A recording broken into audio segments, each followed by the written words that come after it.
Hello, praise the lord. ನಾನು ನಿಮ್ಮ ಪ್ರೀತಿಯ ಪಾಸ್ಟರ್ ಲೋಕೇಶ್ ಮಾತಾಡೋದು.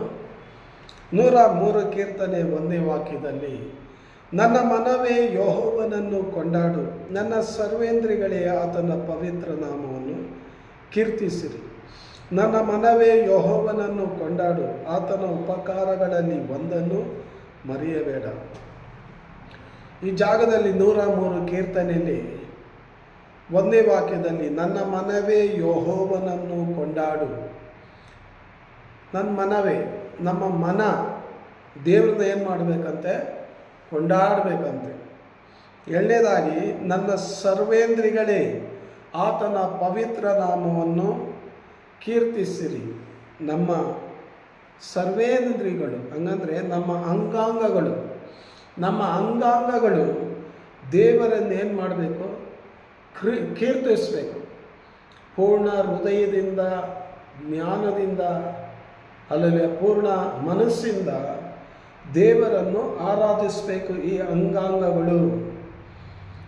103 ಕೀರ್ತನೆ 2ನೇ ವಾಕ್ಯದಲ್ಲಿ, ನನ್ನ ಮನವೇ ಯೆಹೋವನನ್ನು ಕೊಂಡಾಡು, ಆತನ ಉಪಕಾರಗಳಲ್ಲಿ ಒಂದನ್ನು ಮರೆಯಬೇಡ.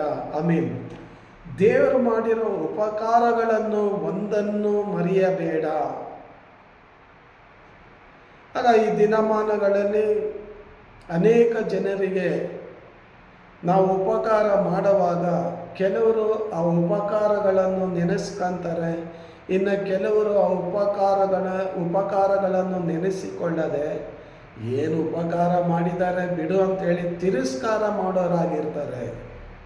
ಕೆಲವರು ಉಪಕಾರ ಮಾಡಿದ್ರೂ ಅದಕ್ಕೆ ವಿರೋಧವಾಗಿ ಮಾತಾಡೋರು ಕೂಡ ಇರ್ತಾರೆ.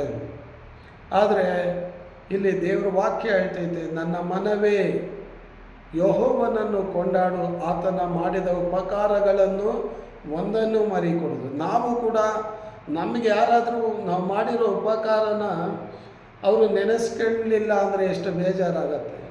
ಅದೇ ಥರ ದೇವರು ನಮ್ಮ ಜೀವಿತದಲ್ಲಿ ಮಾಡಿರೋಂಥ ಅದ್ಭುತಗಳು, ಉಪಕಾರಗಳಿಗೆ ನಾವು ಕೊಂಡಾಡಲಿಲ್ಲ ಅಂದರೆ, ಆತನ ಮಾಡಿರೋ ಉಪಕಾರಗಳನ್ನು ನಾವು ಮರ್ತೋದ್ರೆ ದೇವರಿಗೆ ಎಷ್ಟು ದುಃಖ ಪಡಿಸೋರಾಗಿರ್ತೀವಿ. ದೇವರು ಮಾಡಿರೋ ಉಪಕಾರ ದೊಡ್ಡದಿರ್ಬೋದು, ಚಿಕ್ಕದಿರ್ಬೋದು.